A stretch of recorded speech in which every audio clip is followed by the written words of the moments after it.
I discovered my wife secretly mocked me in a girls-only group chat for months, so I exposed her publicly and ended a marriage built on humiliation.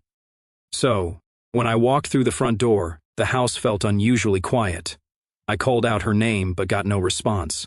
That is when I noticed her tablet sitting on the kitchen counter, still open and buzzing with notifications. Now, I am not the type to snoop through someone's personal stuff, but the screen was right there, and I could see it was some kind of group chat blowing up with messages. What caught my attention was seeing my name pop up repeatedly in the preview text. Curiosity got the better of me. I picked up the tablet expecting to see something innocent, maybe her friends asking how I was doing or planning something nice for us. Instead, what I found made my blood run cold. The group chat was called Girls Only, No Husbands Allowed, and it had been active for months. As I scrolled through the recent messages, I saw her describing me in ways that made my stomach turn.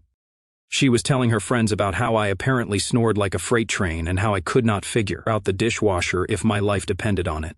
But it got worse, much worse. She had shared a photo of me from last weekend when I was washing my car in the driveway, wearing old clothes and completely unaware she was taking pictures. The caption read, "Look at this fashion disaster trying to be manly. You should see how seriously he takes washing this beat-up sedan." The responses from her friends were even more brutal. Laughing emojis, comments about how men never grow up, and suggestions for more husband fails she should document. I kept scrolling, feeling like I was watching a train wreck in slow motion. There were screenshots of texts I had sent her, taken completely out of context and presented as examples of my supposed stupidity. A grocery list I had made was there too, with her friends mocking my handwriting and the fact that I had written good cheese instead of specifying a brand. The worst part was reading how she described our private moments. She had told them about the time I tried to cook her a surprise dinner for our anniversary and accidentally burned the sauce. In her version, I was a hopeless case in the kitchen who could not boil water without supervision. What she did not tell them was that despite the minor kitchen mishap, we had laughed about it together and ended up having one of the best nights we had had in months. As I continued reading, a pattern emerged. Every small mistake, every moment of vulnerability, every time I had been genuinely myself around her had been transformed into content for her entertainment group. I was her personal comedian, except I was not in on the joke. One message from just 3 days ago really hit me hard. She had written, "You guys will not believe what he did yesterday. He spent 20 minutes looking for his glasses while they were on his head. I swear sometimes I feel like I am married to a sitcom character." Her friends had responded, with the usual battery of laughing emojis and comments about how typical that was for men. But I remembered that day clearly. I had been stressed about a work deadline, and yes, I had been absent-minded about my glasses. When she pointed out where they were, I had laughed at myself and thanked her. It was a simple human moment that couples share all the time. Except in her retelling, it became evidence of my incompetence. I set the tablet down and walked to the living room window, trying to process what I had just discovered. The woman I had been married to for 4 years, the person I trusted most in the world, had been systematically humiliating me behind my back for months. The sound of her car pulling into the driveway snapped me back to reality. I quickly put the tablet back exactly where I found it and positioned myself on the couch, pretending to watch television. My mind was racing, but I knew I needed to stay calm and think this through carefully. She walked in with shopping bags, greeting me with the same warm smile she always wore. "Hey, you are home early. How was your day?" I looked at her.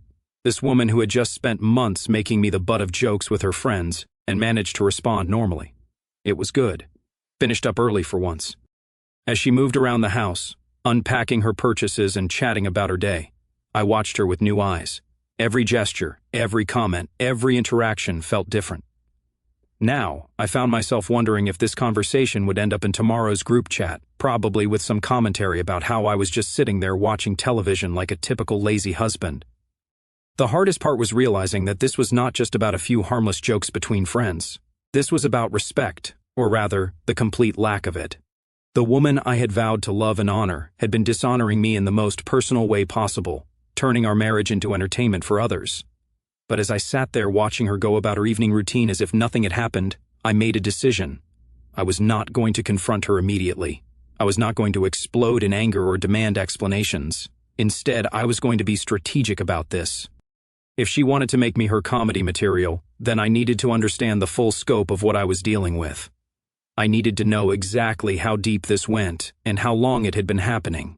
Because one thing was certain, this was not going to continue, not anymore. The next few days were the hardest acting job of my life. I had to pretend everything was normal while planning my investigation into just how far this humiliation had gone. I started paying closer attention to her patterns. Every morning she would grab her phone and tablet, disappear into the bathroom for what she called her morning routine, and I could hear the familiar ping of group chat notifications. What I thought was just typical social media scrolling was actually her daily report to her audience about whatever husband fail she could manufacture from our previous evening. The opportunity I needed came that Saturday. She announced she was going to spend the afternoon shopping with her sister, something that usually took hours. The moment her car left the driveway, I went straight for her tablet. This time, I was not just stumbling across messages. I was conducting a full investigation. I scrolled back through weeks of conversation history, and what I found was worse than I had imagined. This was not an occasional venting about marriage difficulties. This was systematic character assassination disguised as entertainment. She had created what was essentially a catalog of my supposed failures. There were categories: kitchen disasters, fashion failures, technology struggles, and something called husband logic moments.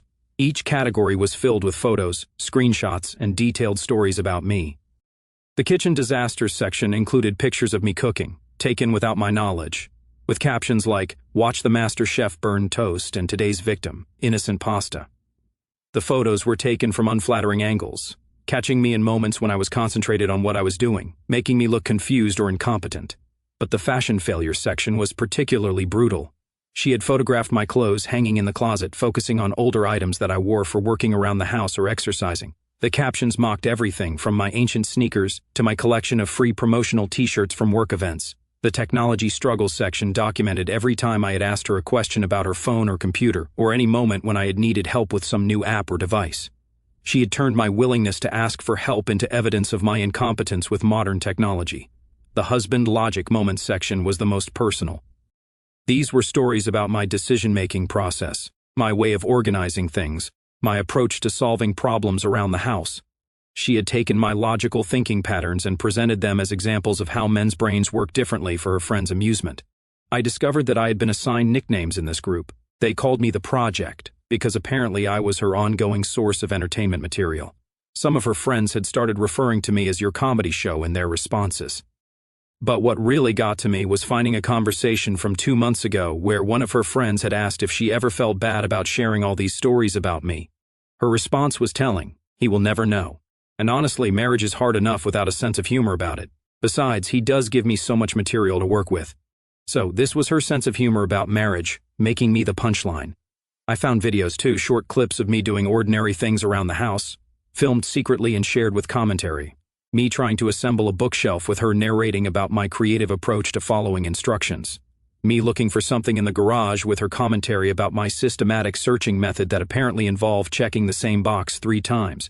The most recent addition was from just yesterday. She had recorded me singing in the shower, something I did unconsciously while getting ready for work. The audio was muffled, but you could clearly hear me, and she had captioned it, "Daily concert series from the bathroom." I think he believes he is the next American Idol. That one hit differently because singing in the shower was something I did when I was genuinely happy. It was a private moment of joy, and she had violated that privacy to create content for her entertainment group. As I scrolled through months of this material, I realized something important. This was not just about her needing to vent about marriage frustrations to her friends. This was about her needing to position herself as superior to me in front of her social circle. Every story was crafted to make her look like the long-suffering, patient wife dealing with an incompetent husband. She was the smart one, the organized one, the one who had everything figured out. I was the comic relief, the lovable idiot who needed her guidance to function. But here is what her friends did not know, and what she conveniently left out of her stories. I was the one who handled all our finances, planned our vacations, maintained our cars, and solved most of the practical problems in our household. When something broke, when we needed to make important decisions, when there was a crisis to handle, she turned to me. None of that made it into her group chat stories. I took screenshots of the most damaging conversations, saved them to a secure folder, and made sure to cover my tracks completely. If she was going to document my life for her entertainment, then I was going to document her behavior for my protection. By the time she returned from shopping, I had a complete picture of what I was dealing with. This had been going on for at least 8 months, possibly longer. It involved 5 of her closest friends, and it had become a regular source of entertainment for their group. She walked in carrying shopping bags and immediately started telling me about her day, completely unaware that I now knew exactly what she had probably been discussing with her sister. I listened to her talk about sales she had found and people she had seen, wondering if any of this conversation would end up in tomorrow's group chat update. That night, as we sat watching television together, I observed her differently. When a commercial came on that I commented about, I watched her face to see if she was mentally filing away my reaction for future content. When I got up to get a snack from the kitchen, I wondered if she was taking mental notes about my snack choices or the way I moved around the house. The trust was completely broken, but she had no idea. I had all the evidence I needed to confront her immediately, but I realized that would be playing into her hands. She would probably find a way to turn even that confrontation into content for her group, painting me as the overreacting husband who could not take a joke. Instead, I decided to be strategic about this. If she wanted to make me her comedy material for her friends, then I needed to understand her audience better. I needed to know exactly who these women were and how they might react when the tables got turned, because I was going to turn those tables, but I was going to do it properly. The perfect opportunity to witness this humiliation firsthand came sooner than I expected. She announced that her book club was meeting at our house the following Thursday evening, and that I should make myself scarce, or at least try not to do anything embarrassing while they are here. That comment took on a whole new meaning now that I knew what was really going on. Instead of disappearing as she suggested, I decided to stay. I told her I had some work to catch up on and would be in my home office, but that I would be happy to help if they needed anything. She seemed slightly annoyed by this, but could not really object without seeming rude. I set up my laptop in the office, but positioned myself where I could hear their conversation clearly. I also made sure my phone was ready to record audio if needed. If she was going to perform for her audience, I wanted to document the show. The women arrived around 7 o'clock in the evening, and I recognized most of them from the group chat profile pictures I had studied. There was her college roommate, her coworker from the marketing firm, 2 neighbors from our street, and her sister. These were the people who had been laughing at me for months. For the first hour, they actually discussed the book they were supposedly reading. But as the wine started flowing and the conversation became more relaxed, I heard my name come up. "Speaking of disasters," she said, and I could hear the shift in her tone that meant she was about to deliver a punchline. "You guys will not believe what happened in our kitchen yesterday. Here we go." She launched into a story about how I had tried to make breakfast and apparently somehow managed to burn scrambled eggs. According to her version, I had been standing there looking confused with a spatula in one hand and my phone in the other, probably Googling how to cook eggs. The women laughed appreciatively, and I heard one of them say, "How do you even burn scrambled eggs? That is like burning water." But here is what really happened. I had been making eggs while taking an important work call. The eggs did get a little overdone because I was distracted by the conversation, but they were perfectly edible. When she came into the kitchen, I had jokingly said, "Well, that could have gone better," and she had laughed with me about it. In her retelling, I became the incompetent husband who could not handle basic cooking while she was the amused observer of my failures. The stories continued throughout the evening. She told them about how I had gotten lost using the global positioning system last weekend, when what actually happened was that I had taken a different route, because I knew about construction delays that the global positioning system had not updated for yet. We had arrived at our destination faster than expected, but in her version, I was the stubborn man who refused to trust technology. She shared the story about my glasses being on my head, which I had already seen in the group chat. But hearing her tell it aloud with the theatrical gestures and exaggerated expressions made it clear that she had been practicing this routine. This was not casual conversation about marriage life. This was performance. The worst moment came when one of her friends asked if I was getting any better at adulting, and she responded with a dramatic sigh. "He tries so hard," she said in a tone that was supposed to sound affectionate but came across as condescending. "Last week he was so proud because he remembered to take out the trash without being reminded. I did not have the heart to tell him that he put it out on the wrong day." More laughter from the group and comments about how they are all like that, and at least he is trying. The trash comment was particularly infuriating because it was completely fabricated. I had never put the trash out on the wrong day. I had been handling the trash schedule for our entire marriage without any issues. She had literally invented a failure to get a laugh from her friends. As the evening progressed, I realized I was watching something more complex than just wife complaints. She was performing a character version of herself, the long-suffering but patient wife who had learned to find humor in her husband's incompetence. Her friends were responding to this performance, playing their roles as the supportive audience who validated her frustrations. But what struck me most was how much she was enjoying this. She was animated, confident, clearly energized by being the center of attention and the source of entertainment for the group. This was not reluctant venting about marriage difficulties.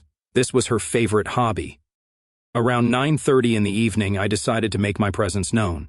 I emerged from the office and walked to the kitchen to get some water, making sure to pass through the living room where they were gathered. "Do not mind me," I said pleasantly, "just grabbing some water. You ladies having a good discussion about the book?" The room went slightly quiet, and I could see a few of them exchanging glances. My wife's expression changed too, becoming more guarded. "Oh yes," one of the neighbors said. "We were just talking about the main character's relationship with his wife." "Ah," I replied, taking a sip of water. "Those fictional husbands can be quite entertaining, cannot they? All their amusing little failures and mishaps makes for good storytelling." I maintained eye contact with my wife as I said this, and I saw something flicker across her face. Not quite recognition, but a moment of uncertainty. "Well, I will let you get back to your book discussion," I continued. "Do not let me interrupt the entertainment." As I walked back to my office, I heard the conversation resume, but with less energy than before. My brief appearance had shifted the dynamic somehow, introduced a note of tension that had not been there before. I spent the rest of the evening in my office, but I could hear that the tone of their gathering had changed. There was less laughter, more actual discussion about the book, and they wrapped up earlier than usual. After the women left, she came to find me in the office. "How was your work?" she asked, but there was something different in her voice. "Productive," I replied.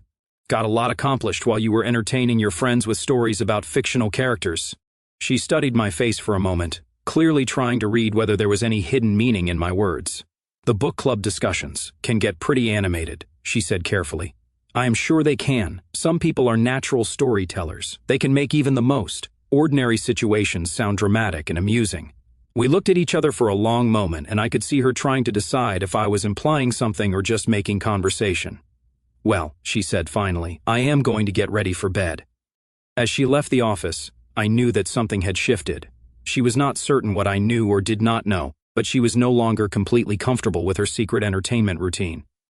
That was exactly where I wanted her to be. Uncertain and slightly off balance, because the next phase of my plan was going to require her to be completely unprepared for what was coming. The opportunity I had been waiting for came 3 weeks later when she decided to throw a dinner party for her birthday. She invited the entire group chat crew, plus a few additional friends and family members, 20 people total, including her parents and mine. This was going to be her biggest audience yet, and I could tell she was excited about it. She spent days planning the menu, decorating the house, and coordinating with everyone. What she did not realize was that I was planning too. During her party preparation, I noticed her behavior had become even more exaggerated. She was clearly collecting material for future group chat stories. When I helped move furniture for the party setup, she made comments about my creative approach to rearranging things. When I suggested a different wine pairing for the dinner, she gave me that patronizing smile that meant she was filing away another husband logic moment. But I'd been documenting everything. Screenshots of group chat conversations, audio recordings from the book club evening, notes about fabricated stories versus actual events. I had built a comprehensive case file of exactly how she had been humiliating me. The day of the party, I volunteered to help with everything.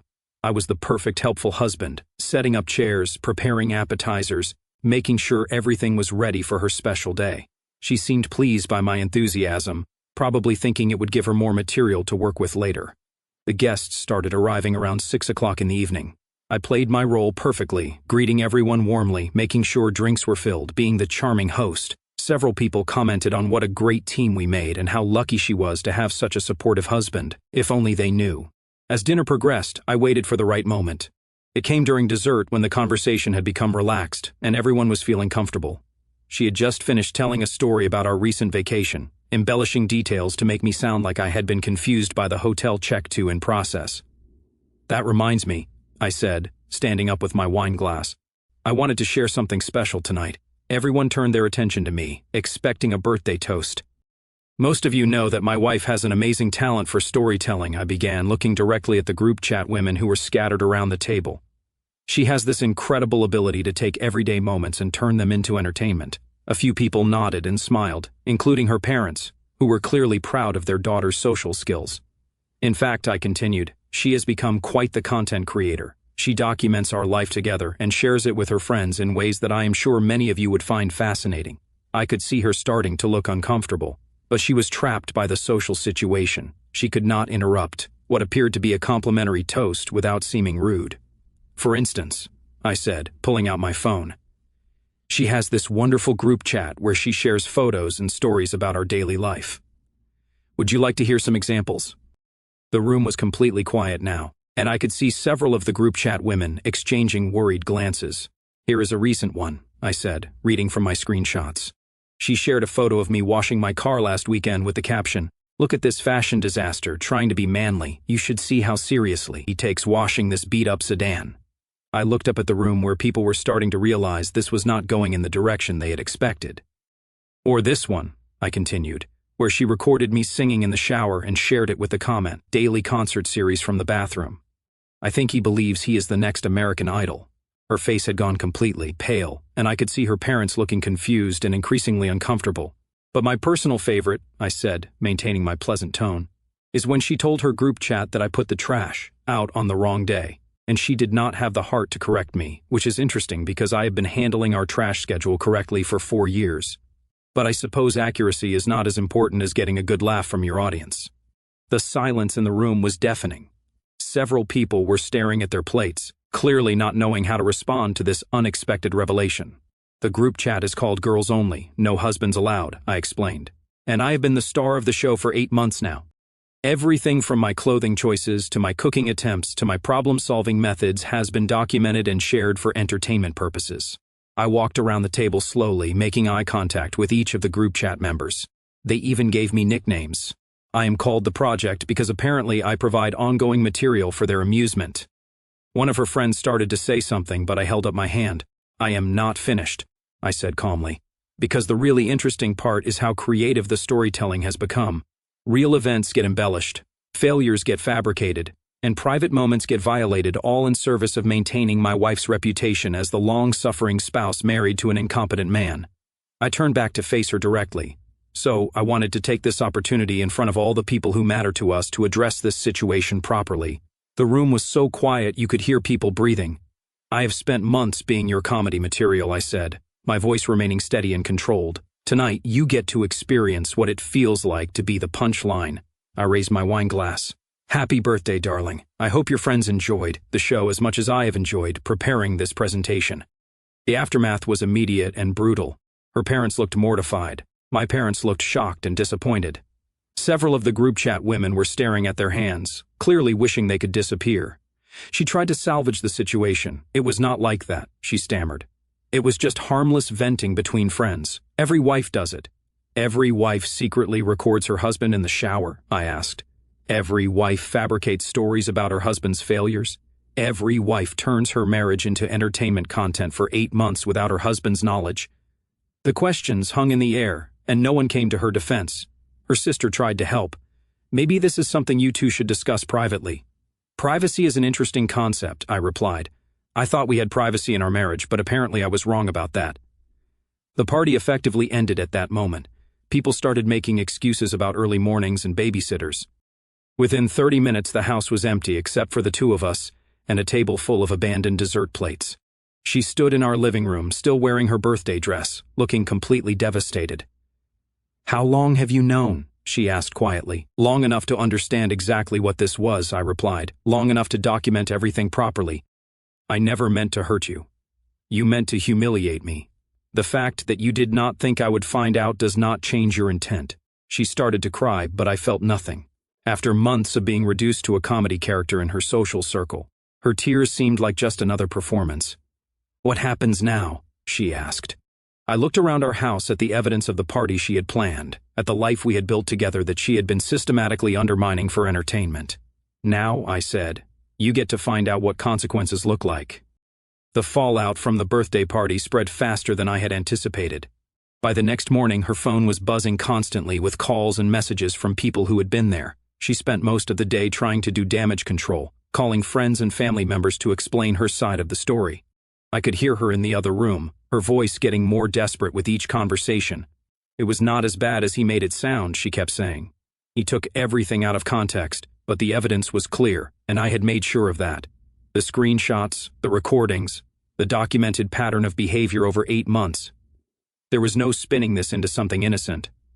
Around noon, her sister came over to try to mediate the situation. She sat us both down in the living room and attempted to facilitate what she called an honest conversation. "Look," her sister said, "what happened last night was brutal for everyone involved, but maybe we can find a way to move forward from this." My wife immediately jumped on this opportunity. "I know I made mistakes," she said, turning to face me. "I got caught up in the group dynamic and I did not think about how it would affect you, but we can fix this. I will apologize to everyone. I will leave the group chat whatever you want." I sat there listening to her bargaining, offering to make changes and modifications to her behavior as if this was a negotiation rather than a consequence. "You are missing the point," I said calmly. "This is not about fixing what you did. This is about who you are." Her sister looked confused. "What do you mean for 8 months she systematically documented and shared the most private aspects of our marriage for entertainment? She fabricated stories when reality was not amusing enough. She violated my privacy, recorded me without consent, and turned our relationship into a comedy show." I looked directly at my wife. Someone who respects their partner does not do those things. Someone who loves their spouse does not humiliate them for social validation. "But I do love you," she protested. "I never meant for it to go this far. You recorded me in the shower and shared it with your friends," I replied. "At what point exactly did you think you had gone too far?" The room went quiet, and I could see her sister starting to understand the gravity of what had really happened. Over the next few days, the social consequences continued to unfold. Several of the group chat women called to apologize, clearly embarrassed about their participation in the months-long humiliation campaign. Her coworker mentioned that people at her office were talking about what had happened at the party. But what surprised me most was how she responded to these consequences. Instead of taking responsibility, she became defensive and angry. "You humiliated me in front of my parents," she said during one of our increasingly tense conversations. "You could have handled this privately." "Like you handled our marriage privately?" I asked. "Your group chat had 5 members. My presentation had 20 people. I would say I was actually quite restrained." She tried a different approach, suggesting that we go to couples counseling to work through this together. But I had already made my decision about what came next. "Counseling assumes that both people want to fix the relationship," I told her. "I am not interested in fixing this. I am interested in ending it." The word divorce hung in the air between us like a bomb that had finally exploded. "You cannot be serious," she said. "You are going to end our marriage over some harmless jokes between friends." "I am ending our marriage because you spent 8 months proving that you do not respect me as a person or as your husband." She tried tears, anger, bargaining, and even attempted to get both sets of parents involved to pressure me to reconsider. But I had moved beyond emotion into pure logic. Trust once broken, this completely could not be repaired with apologies and promises. She had shown me exactly who she was when she thought I was not watching, and that person was not someone I wanted to be married to. The final conversation we had about our future was brief and decisive. "So that is it?" she asked. 4 years of marriage down the drain because you cannot take a joke." I looked at her, this woman who still did not understand what she had done wrong. "No," I said. 4 years of marriage down the drain because you turned me into one." 6 months later, I was sitting in my new place, a house I had bought on the other side of town, reading through the final divorce papers that had arrived that morning. Everything was officially settled. The divorce process had been surprisingly straightforward. Once her lawyers saw the evidence I had compiled, there was not much room for negotiation. The documented pattern of humiliation and privacy violations made it clear that this was not a case of mutual incompatibility or growing apart. She had tried one last manipulation during the mediation process, suggesting that I was overreacting to normal marriage frustrations, and that my public exposure of her behavior was vindictive and cruel. But the mediator was not impressed when I presented months of documented evidence showing systematic humiliation and fabricated stories. The financial settlement was fair but firm. I kept my retirement accounts. She kept hers. We split the joint assets down the middle. I bought out her share of the house we had lived in together, then sold it and moved somewhere with no memories attached. What surprised me most was how quickly word spread through our social circle about what had really happened. The group chat women, apparently feeling guilty about their participation, had started talking. The story of the birthday party revelation became legendary among people who knew us. I heard through mutual friends that she had tried to restart her social life, but the humiliation campaign had backfired spectacularly. People were uncomfortable around her now, wondering if their private conversations and personal moments would become her next entertainment content. Her sister called me a few weeks after the divorce was finalized. She is struggling, she told me. She lost most of her friend group, and people at work treat her differently now. I think she finally understands what she did wrong. Understanding what she did wrong is not the same as being sorry she got caught, I replied. She asked about you sometimes, wonders how you are doing. I am doing exactly what someone does when they remove toxic people from their life, I said. I am thriving, and I was. The stress of living with someone who was constantly looking for ways to diminish me had lifted completely. I had energy for hobbies again, confidence in social situations, and peace in my own home. I started dating again after a few months, but with a much clearer understanding of what respect looked like in a relationship. The experience had taught me to recognize the signs of someone who saw me as entertainment rather than as a partner. The woman I was seeing now, a teacher I had met through a hiking group, had never once made me feel like my thoughts or actions were material for her amusement. When I told her the story of my divorce, her reaction was immediate and clear. That is not normal behavior, she said. That is emotional abuse disguised as humor. Hearing someone else validate what I had experienced confirmed that my decision to end the marriage had been correct. The final chapter of this story came unexpectedly. I ran into my ex-wife at a coffee shop downtown about 8 months after our divorce was final. She looked tired and seemed genuinely surprised to see me. "You look good," she said, and there was something different in her voice. Less of the performance, more genuine. "I feel good," I replied honestly. "I have been thinking about what happened," she continued, "about what I did. I understand now why you reacted the way I did." I studied her face, looking for signs of manipulation or another attempt to rewrite history. "Do you really?" I asked. "I turned you into a character instead of treating you like a person," she said quietly. "I was so focused on getting laughs and validation from my friends that I forgot you were a real human being with feelings." It was the first time she had acknowledged the actual problem rather than minimizing it as harmless jokes. "That is accurate," I said. "I am sorry," she said. And for the first time, it sounded genuine. "I know it is too late for us, but I wanted you to know that I understand what I did wrong." I nodded, accepting her apology, not because it changed anything, but because it confirmed that leaving had been the right choice.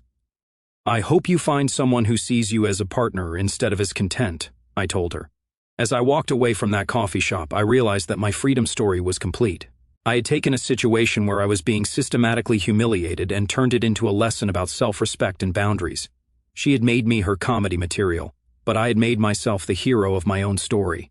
And that story had a very satisfying ending.